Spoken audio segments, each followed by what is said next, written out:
Ini adalah rahasia tengah malam. Beranikah kau mendengarnya?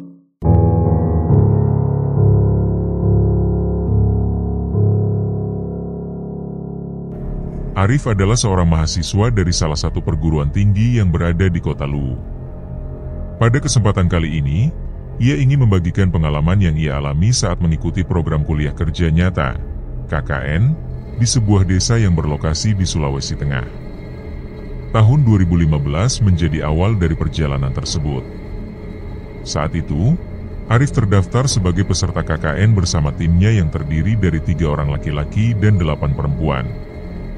Lokasi yang menjadi tujuan mereka adalah sebuah desa bernama Makapa, yang terletak di Kecamatan Toili, Kabupaten Banggai, Sulawesi Tengah. Perjalanan dari kampus menuju desa ini memakan waktu sekitar 2 hingga 3 jam. Sebagai informasi tambahan, Desa Makapa dulunya merupakan lokasi transmigrasi pemerintah yang mayoritas penduduknya berasal dari Bali. Seiring waktu, wilayah tersebut berkembang dan dimekarkan menjadi sebuah desa mandiri. Tidak heran, suasana Bali terasa sangat kental di sana. Ornamen khas Bali, seperti patung dewa, tokoh adat, bangunan pura, serta detail arsitektur lainnya tampak mendominasi desa. Rasanya seperti sedang berada langsung di Pulau Bali. Dalam pengalaman KKN ini, Arif dan timnya tergolong beruntung jika dibandingkan dengan kelompok mahasiswa lain. Beberapa tim lain ada yang harus tinggal di balai desa, bahkan ada yang menempati rumah-rumah kosong yang telah lama terbengkalai dan dikenal angker. Mahasiswa yang menempati rumah seperti itu sempat menceritakan pengalaman mereka kepada Arif dan timnya. Mereka mengaku merasa tidak nyaman dengan kondisi rumah yang lembab, atap yang bocor, dinding penuh lumut, serta kayu bangunan yang sudah lapuk. Suasana rumah seringkali terasa mencekam, bahkan mereka kerap mendengar suara-suara aneh yang mengganggu ketenangan malam. Berbeda dengan tim Arif yang mendapat kesempatan tinggal di rumah milik seorang mantan anggota dewan daerah setempat. Rumah tersebut disebut-sebut sebagai rumah mewah pada zamannya, sebagaimana dijelaskan oleh kepala desa. Bangunannya cukup besar dengan pagar di bagian depan dan halaman yang cukup luas. Sebuah garasi berdiri terpisah dari bangunan utama, dibangun secara semi-permanen, dengan kombinasi tembok dan kayu yang masih terawat. Lantai rumah sudah menggunakan keramik, dan di sekeliling halamannya ditaburi kerikil putih dan hitam yang tertata rapi. Bagian belakang rumah menyuguhkan pemandangan teduh layaknya hutan kecil, dengan pepohonan yang lebat dan rimbun. Menurut informasi dari kepala desa dan warga sekitar, rumah ini telah kosong selama kurang lebih 9 tahun, sejak meninggalnya ibu dari pemilik rumah. Namun, seorang saudara sepupu perempuan dari pemilik rumah, yang berusia sekitar 37 tahun, masih rutin datang untuk melakukan sembahyang. Ia seringkali meletakkan sesajen berupa nasi berbungkus daun dan taburan bunga, serta menyalakan dupa di beberapa titik seperti halaman depan, dapur, dan halaman belakang. Usai menata sesajen, perempuan itu biasanya masuk ke sebuah pura kecil yang terletak tepat di depan rumah. Kegiatan tersebut dilakukannya secara rutin setiap Sabtu dan Minggu sore. Rumah tempat tinggalnya berada sekitar 10 km dari lokasi itu. Akhirnya, rumah tersebut resmi dijadikan sebagai posko tempat tinggal bagi Arif dan tim selama menjalani kegiatan KKN. Sejak itu, setiap kali mereka kembali ke rumah, mereka menyebutnya sebagai posko. Begitu pula saat berkoordinasi dengan mahasiswa lain, istilah posko selalu merujuk pada rumah tersebut. Selama 2 minggu pertama tinggal di posko, tak ada kejadian janggal yang mereka alami. Semua kegiatan KKN berjalan lancar dan penuh semangat. Setiap hari mereka mengikuti program yang telah dirancang kampus, dan sepulang dari kegiatan, mereka mengisi waktu dengan bersantai. Hiburan sederhana seperti memutar musik dengan volume cukup keras dan bernyanyi bersama menjadi cara mereka melepas penat. Suasana yang akrab dan penuh tawa membuat mereka merasa nyaman dan menikmati setiap detik kebersamaan di sana. Namun, pada suatu sore, setelah selesai beraktivitas seperti biasa dan kembali bersantai di posko, keesokan paginya kepala desa datang berkunjung. Beliau menyampaikan informasi penting bahwa pada hari itu akan diadakan upacara ngaben, yaitu prosesi pembakaran jenazah dalam tradisi adat Bali. Kepala desa mengundang Arif dan timnya untuk turut hadir dalam upacara tersebut sebagai bentuk penghormatan dan partisipasi sosial. Ketika Arif menyampaikan undangan ini kepada anggota timnya, reaksi awalnya didominasi oleh penolakan, terutama dari para perempuan. Mayoritas dari mereka belum pernah menyaksikan upacara serupa dan merasa takut. Namun sebagai koordinator, Arif merasa bahwa kehadiran mereka sangat penting untuk menunjukkan rasa hormat kepada masyarakat desa. Setelah berdiskusi dan memberikan pengertian, akhirnya seluruh anggota tim menyetujui ajakan tersebut. Sesampainya di lokasi upacara, suasana penuh antusiasme menyambut kedatangan mereka. Warga sekitar menyambut ramah dan menjabat tangan satu persatu dari tim mahasiswa. Mereka kemudian dipersilakan duduk di kursi yang telah disiapkan, berjarak sekitar 50 meter dari lokasi utama prosesi. Prosesi ngaben yang mereka saksikan menjadi pengalaman pertama bagi seluruh anggota tim. Rasa penasaran dan ketegangan bercampur dalam diri mereka, terutama saat proses pembakaran jenazah dimulai. Beberapa dari anggota tim perempuan tampak kesulitan menahan rasa mual. Meski begitu, mereka berusaha sekuat tenaga agar tidak menunjukkan ketidaknyamanan, karena tidak ingin menyinggung perasaan warga yang telah begitu ramah menyambut mereka.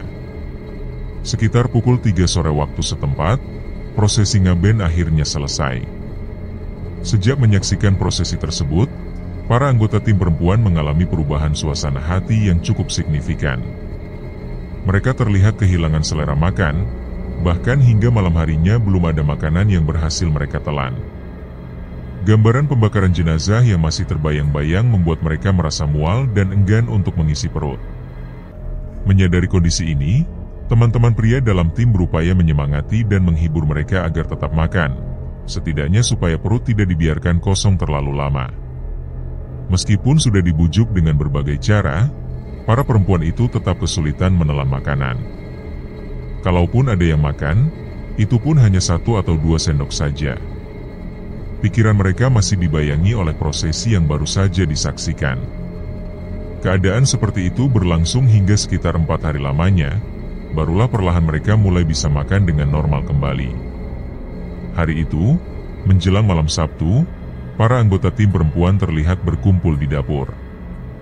Mereka tengah bercengkrama, saling bercanda, dan tertawa bersama. Suasana dapur malam itu terdengar sangat ramai dan penuh keceriaan. Sementara itu, Arif dan 2 teman prianya berada di bagian depan rumah, tengah menyusun laporan kegiatan. Dari tempat mereka duduk, suara tawa para perempuan terdengar begitu nyaring. Arif sempat merasa khawatir jika suara itu mengganggu ketenangan warga sekitar. Namun, Mas Tri, salah satu rekannya, meyakinkan bahwa selama tidak berlebihan, tak perlu terlalu dikhawatirkan, apalagi rumah yang mereka tempati berada cukup jauh dari rumah penduduk lainnya, sekitar 100 meter jauhnya. Keriuhan di dapur terus berlangsung. Suara tawa terdengar semakin keras. Di antara semua suara Yuni yang paling dominan. Karakter suaranya yang lantang serta cara tertawanya yang lepas membuatnya paling mencolok di antara yang lain. Lambat laun, Arif dan Mas Tri mulai merasa terganggu. Mas Tri pun memutuskan untuk pergi ke dapur dan mengingatkan mereka agar tidak terlalu berisik, supaya tidak menimbulkan keresahan. Setelah diingatkan, suasana sempat sedikit tenang. Mas Tri kembali ke depan dan melanjutkan pengerjaan laporan bersama Arif. Namun, keriuhan itu kembali terdengar. Mereka bercanda dan tertawa terbahak-bahak seperti sebelumnya. Arif dan Mas Tri membiarkannya kali ini, selama tidak sampai menimbulkan masalah lebih besar. Hampir setengah jam suasana itu berlangsung. Lalu, secara tiba-tiba, tawa yang tadinya memecah keheningan malam berubah menjadi senyap.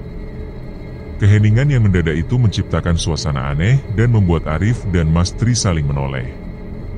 Beberapa detik setelah suasana sunyi itu, para perempuan tiba-tiba berteriak panik dan berlari ke depan rumah. Arif dan Mas Tri yang tak tahu menahu tentang apa yang terjadi langsung bertanya, namun yang mereka temui hanyalah wajah-wajah ketakutan. Setelah beberapa saat, mereka pun mulai bercerita. Ternyata, saat mereka tengah tertawa lepas di dapur, tiba-tiba terdengar suara perempuan memanggil nama Yuni sebanyak 3 kali. Suara itu datang dari arah sumur tua yang memang terletak di dapur. Sumur tersebut selama ini digunakan untuk mencuci pakaian. Letaknya di bagian belakang rumah, di area yang memang dipenuhi oleh semak-semak dan pohon-pohon rimbun. Dahulu, area ini sempat difungsikan sebagai kebun buah naga. Jarak rumah terdekat dari lokasi ini pun cukup jauh, sekitar 100 meter. Kejadian itu membuat para perempuan yakin bahwa mereka tidak berhalusinasi. Suara yang memanggil nama Yuni sangat jelas dan seolah berasal langsung dari dalam sumur tua tersebut. Menanggapi situasi tersebut, Arif selaku koordinator tim segera mengambil langkah. Ia memilih untuk tidak memperbesar peristiwa itu. Ia meminta semua anggota tim masuk ke kamar dan beristirahat, karena keesokan harinya mereka masih memiliki kegiatan. Keesokan paginya, Pak Nyoman datang berkunjung ke posko. Ia merupakan kepala desa dari desa tetangga dan juga terlibat dalam program KKN ini. Saat sarapan, salah satu anggota tim bernama Servin menceritakan kejadian aneh yang terjadi malam sebelumnya. Ia menjelaskan bagaimana suara perempuan yang memanggil nama Yuni terdengar dari arah sumur. Mendengar cerita itu, Pak Nyoman hanya menanggapi dengan senyum tenang, seolah mengetahui sesuatu yang tidak ia ungkapkan. Ia tidak memberi penjelasan panjang, hanya menyarankan agar para perempuan mengurangi suara jika sedang bercanda di malam hari. Pernyataan singkat itu cukup membuat seluruh tim terdiam. Mereka heran karena Pak Nyoman seolah langsung memahami konteks kejadian yang mereka alami. Malam harinya, suasana posko berubah drastis. Setelah salat Isya, para perempuan langsung masuk ke kamar dan tak ada aktivitas yang dilakukan di dapur seperti malam sebelumnya. Mungkin karena rasa takut yang masih tertinggal atau sebagai bentuk kehati-hatian agar tidak mengulangi pengalaman menyeramkan tersebut. Suasana malam itu jauh lebih tenang. Dari ruang tamu, Arif dan Mas Tri sesekali mendengar percakapan pelan dari kamar para perempuan. Mas Tri sempat berkomentar bahwa suasana malam itu sangat nyaman, tenang, dan kondusif untuk mengerjakan tugas. Beberapa hari pun berlalu. 5 program utama dalam KKN berhasil diselesaikan dengan baik dan tanpa hambatan.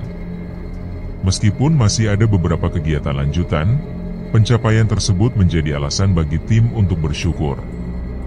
Mereka pun sepakat mengadakan acara kecil sebagai bentuk perayaan. Rani, salah satu anggota tim perempuan, mengusulkan agar acara dibuat sederhana saja. Ia menyarankan agar mereka cukup membakar jagung, menggoreng singkong, memanggang ikan, dan mengadakan acara di halaman belakang rumah, tepat di dekat hutan kecil. Usulan ini diterima dengan antusias oleh seluruh tim. Keesokan harinya, mereka mulai membeli bahan-bahan keperluan acara dari pasar. Saat malam tiba, suasana acara terasa hangat dan meriah. Mas Tri memainkan gitar yang ia pinjam dari salah satu warga desa. Yuni, Putri, dan Dewi bernyanyi bersama, sementara anggota tim lainnya sibuk memasak dan menyiapkan makanan. Arif sendiri sempat bolak-balik ke depan rumah untuk menyelesaikan laporan kegiatan yang harus segera dikumpulkan kepada dosen pembimbing. Setelah semua makanan siap, Arif dipanggil untuk bergabung. Mereka berkumpul di halaman belakang, menikmati makanan bersama sambil berbincang santai. Di desa Makapa, listrik hanya menyala hingga pukul 11 malam. Saat lampu padam, mereka tetap melanjutkan obrolan dengan menggunakan cahaya dari senter ponsel. Sekitar pukul 11:30 malam, satu persatu dari mereka mulai berpamitan untuk tidur.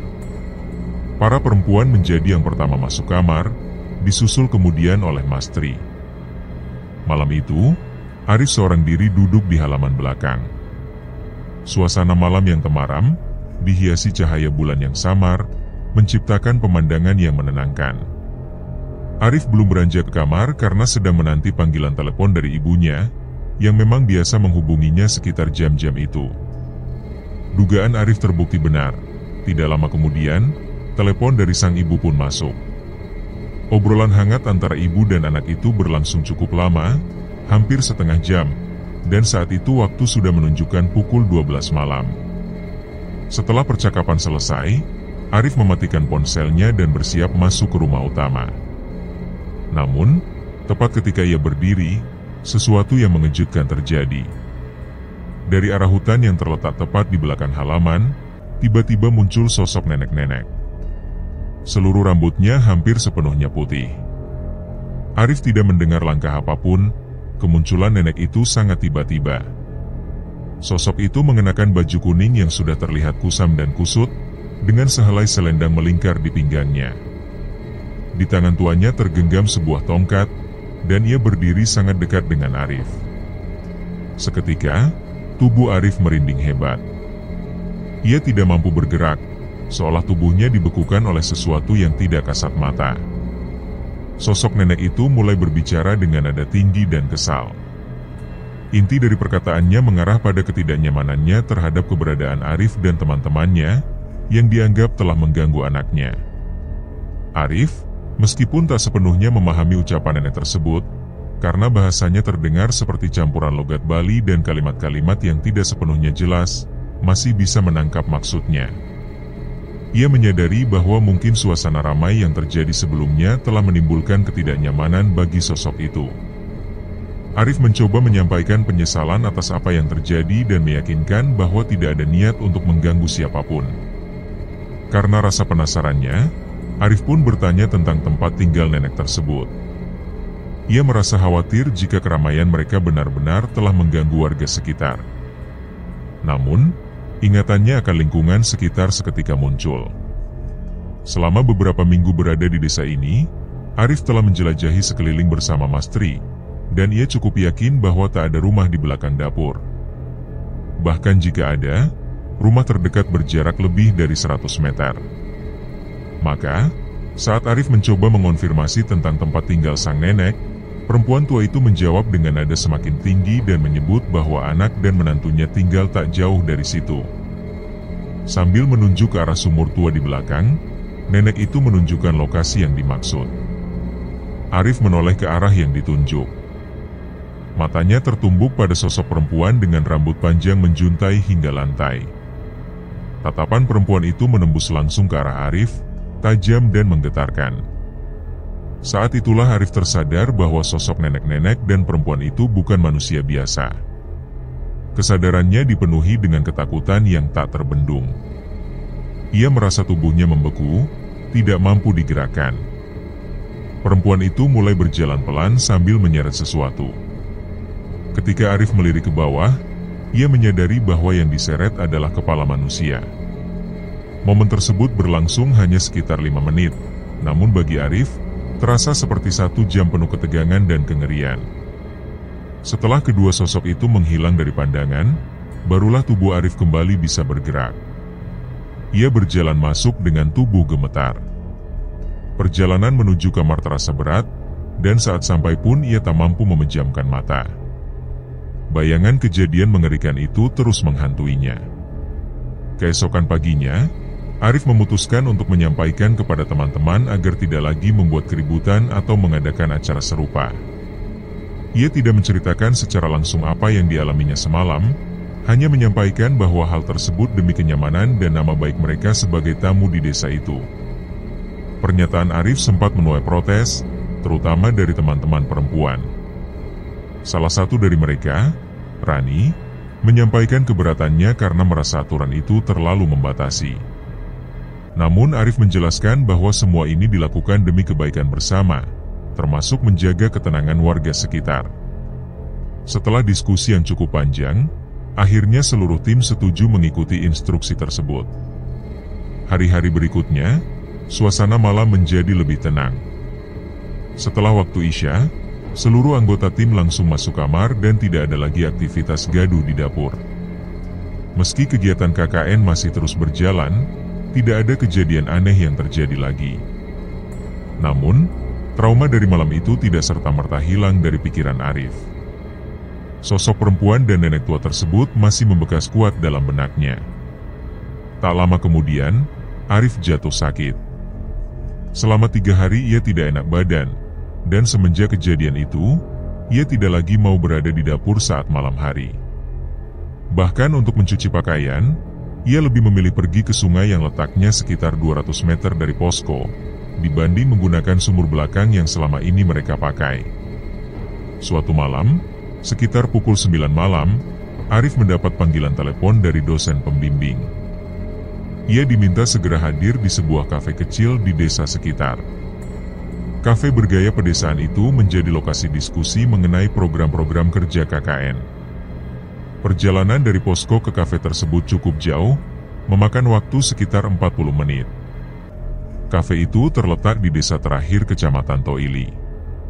Setibanya di lokasi, Arif mendapati beberapa ketua kelompok KKN dari desa lain sudah hadir. Sambil menunggu peserta lain, mereka mengisi waktu dengan perbincangan ringan. Sekitar 15 menit kemudian, diskusi pun dimulai. Para kordes mulai menyampaikan gagasan, pertanyaan, dan tanggapan terkait kegiatan KKN masing-masing. Seperti biasa, listrik di desa itu akan padam sekitar pukul 11 malam.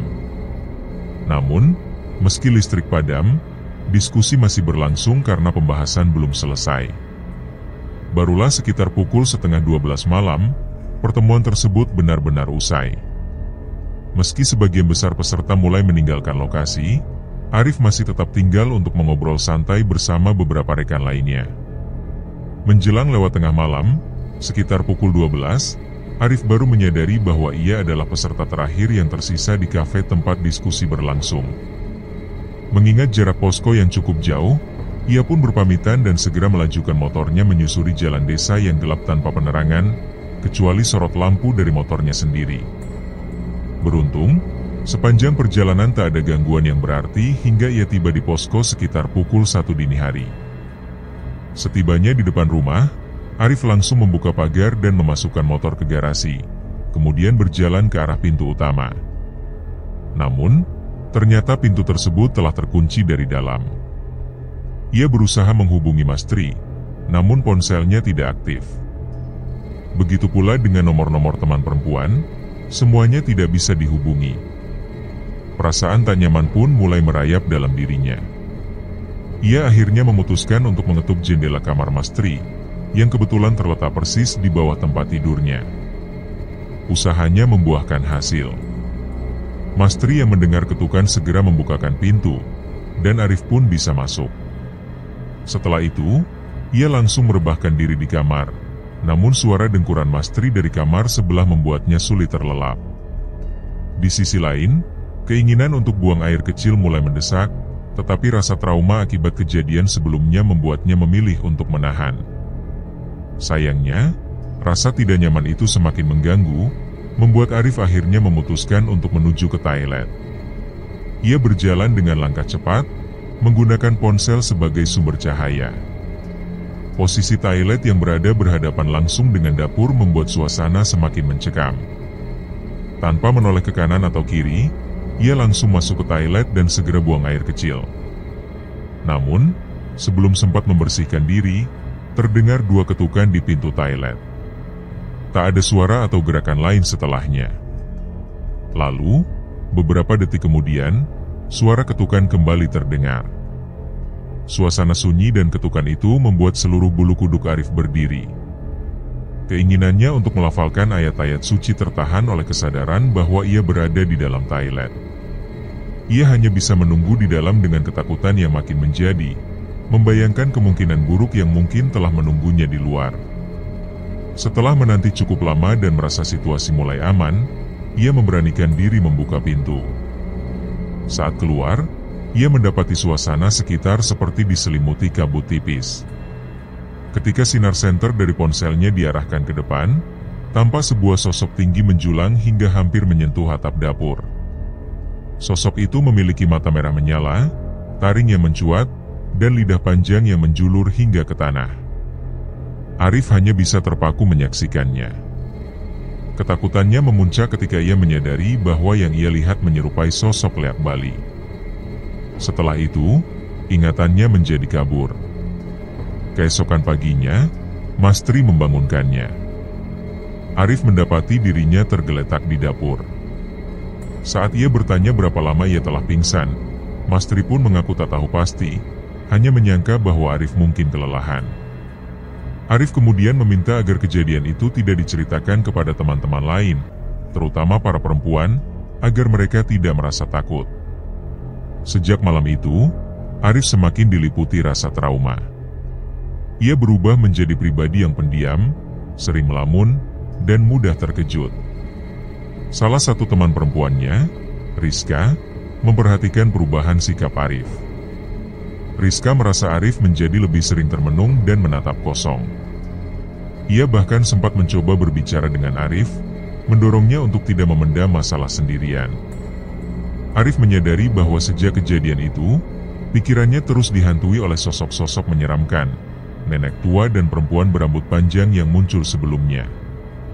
Padahal, selama ini ia merasa tidak pernah mengganggu siapapun atau membuat keributan. Ia mulai merenung, mungkin peran dirinya sebagai ketua posko membuatnya menjadi perwakilan dari semua tanggung jawab atas apa yang terjadi. Sampai pada suatu pagi, hatinya seperti mendapat petunjuk. Seusai salat subuh, muncul keinginan kuat dalam dirinya untuk melakukan sesuatu. Maka, pada siang harinya, setelah salat Jumat dan ketika semua teman perempuan sedang beristirahat, Arif melaksanakan niat itu. Ia menuju dapur dan jongkok di depan sumur tua, lalu menyampaikan permohonan maaf secara tulus kepada para penghuni tak kasat mata yang mungkin terganggu oleh keberadaan mereka. Ia menyatakan bahwa ia datang ke tempat itu hanya sebagai bagian dari kegiatan KKN kampusnya. Ia pun meminta agar mereka tidak lagi diganggu. Setelah itu, ia menimba air dari sumur tersebut dan mengguyur tubuhnya sebanyak 3 kali sebagai bentuk penyucian diri. Semuanya dilakukan atas inisiatif pribadi, terinspirasi dari bisikan hati yang muncul selepas salat subuh. Keajaiban pun terjadi. Beberapa hari setelah permohonan maaf itu, suasana batin Arif menjadi jauh lebih tenang dan damai. Ia tak lagi merasa takut, bahkan ketika harus beraktivitas sendirian di malam hari. Ia pernah memasak mie instan tengah malam tanpa mengalami gangguan sedikit pun. Tak ada penampakan, tak ada suara misterius. Semua berlangsung normal hingga masa KKN pun berakhir. Ketika akhirnya Arif kembali ke rumahnya di Kota Luwuk, kehidupannya kembali seperti semula. Tak ada kejadian aneh yang kembali menghampiri. Meski demikian, hingga cerita ini dituturkan dalam program Kembara Sunyi, Arif sendiri masih belum mengetahui secara pasti apa yang sebenarnya terjadi di rumah posko tersebut. Ia tak tahu siapa sosok nenek tua atau perempuan tinggi berlidah panjang itu. Ia belum menemukan penjelasan atau informasi yang pasti. Kini, Arif telah menamatkan pendidikannya dan bekerja di salah satu instansi pemerintahan di Kota Luwuk. Pengalaman yang ia alami selama KKN tetap menjadi misteri yang belum terpecahkan, namun telah membentuk dirinya menjadi pribadi yang lebih mawas diri dan penuh kehati-hatian.